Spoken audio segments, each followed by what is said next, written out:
Hi everybody, Mr. Klein here. Today we're going to talk about box plots. You've learned about something called a 5-number summary. 5-number summary is really useful because those 5 numbers, 1, 2, 3, 4, 5, will break our data into the bottom 25%, the next 25%, the next 25%, and then the top 25%. And so it would make sense for us to have some sort of graphical representation where we could see those 4 25% broken up for a data set. And that's what the box plot does. Now, today's data is going to involve something called the grip strength. And grip strength I learned about because I'm in physical therapy right now for this here shoulder. And what grip strength is you hold one of these little tools like the one that you see right here, and you squeeze as hard as you can, and it measures your strength in the pounds of pressure that you can create. So for men, let's suppose that we've got a large data set. I'm not going to give you all the data today. I'm only going to give you the minimum, quartile 1, median, quartile 3, and the maximum. And so for these men, I want to draw the box plot. And here's how we go about doing that. First, you need to make yourself a little number line.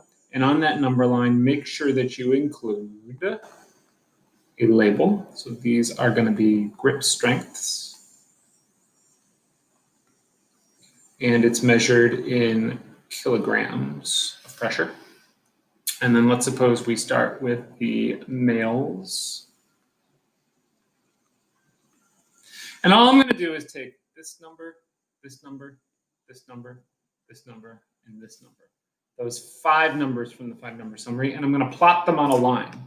It does not matter which line we pick because there's no vertical axis for a box plot. So let's see, I'm going to choose this one right here. And there's 76. So that's the min. Move along. 100 would be our quartile 1. 103, really close to that. Be about right here. Going to be our median. Quartile 3 would be up here at 120. And then our maximum is at 160. Oh, that's a little off the graph. I'm going to need to extend it a bit.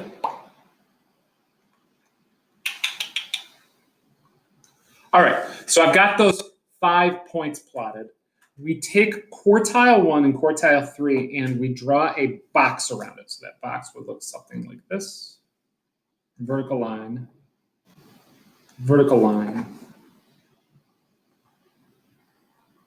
connect, connect. And that box that I just drew, that represents the size. Oh, I don't want that. What was that? That represents the interquartile range, which in the case of this data set would be from 100 to 20. So that would be an interquartile range or a spread of 20 pounds. Okay. The other thing we do is we mark where the median exists. And the reason we want to mark where the median exists is besides showing us where the middle is, it tells us something about the shape of the distribution. Because 25% of the data is going to be in this little box right here. And then 25% of the data is spread out in this box right here. So the fact that the median is way to the left actually tells us that this is going to be skewed to the right. And you can kind of picture that if we made a histogram, it would be really tall right here, and this right here would be sort of like the tail. So if your median is way to the left inside the box, that tells you that it's skewed right. All right, so here's 25%, here's 25%. The other 25% are from the min to Q1 and from Q3 to the maximum, which I never labeled. And we draw some whiskers in to represent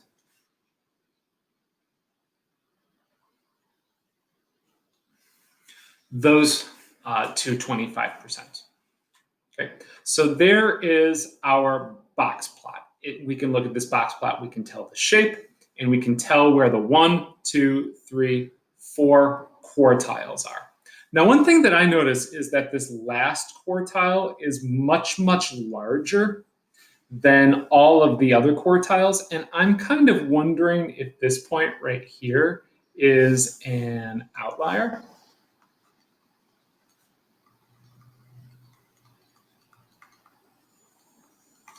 So let's run the outlier test to see if that's actually the case. Recall that the upper outlier test goes something like this.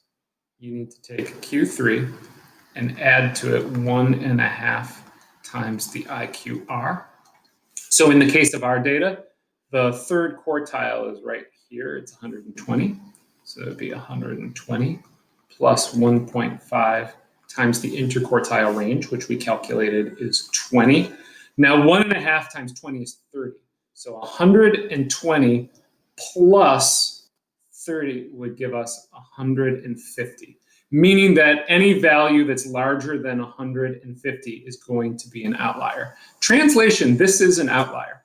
Now, with box plots, we modify them if there is an outlier. Okay? In fact, what I'm about to do is called a modified box plot.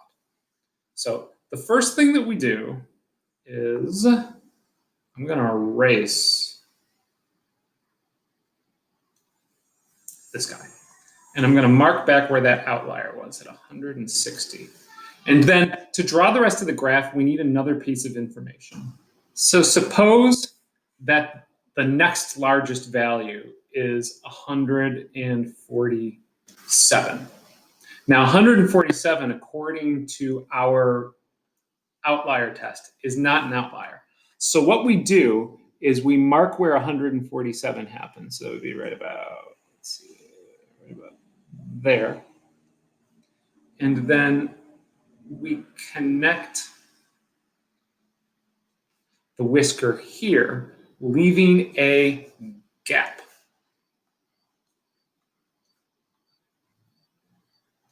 And that gap helps us to see, listen, there's nothing going on right here. This is our only outlier. Now, suppose that I actually lied and there was another value in here between the 147 and the 160. Let's suppose there was a 157. Well, 157 would be an outlier, and we would mark it right here, and then we would have 2 dots. So anytime you see dots on a box plot, that is a modified box plot, and it has outliers. Now, I'm going to be quiet for a minute. What I would like you to do is, in the space below males, I would like you to draw a box plot for the female data using the 41, the 60, the 70, the 100, and the 110. So pause the video right now, and after you're done, you can check your work.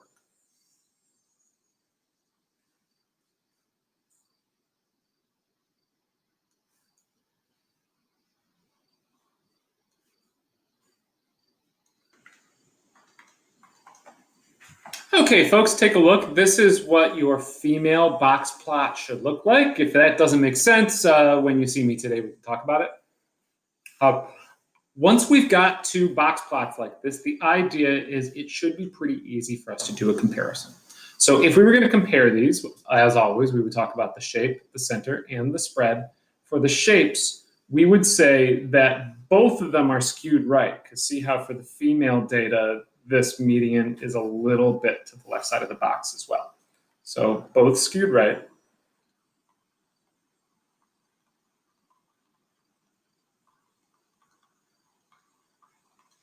For the center, anytime you're looking at box plot data, since you don't have the mean, you have to use the median.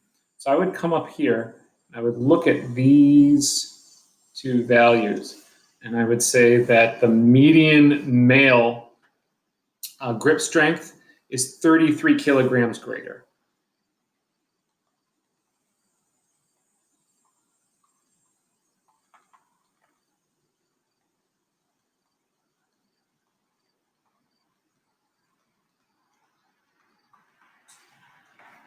Now for the spread, when you're looking at the box plot, recall there are three kinds of spread. There's the standard deviation, the IQR, and the range. However, you can only see two of those when you're looking at a box plot. The one that you can't see is the standard deviation, so we don't talk about that. The range is not informative because there are outliers, so we're going to use our interquartile ranges here.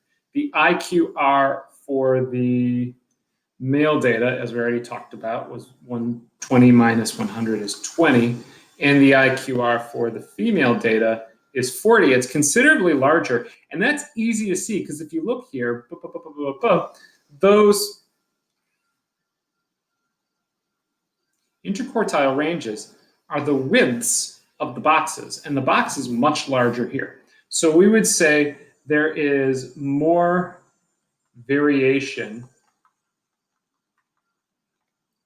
in female strength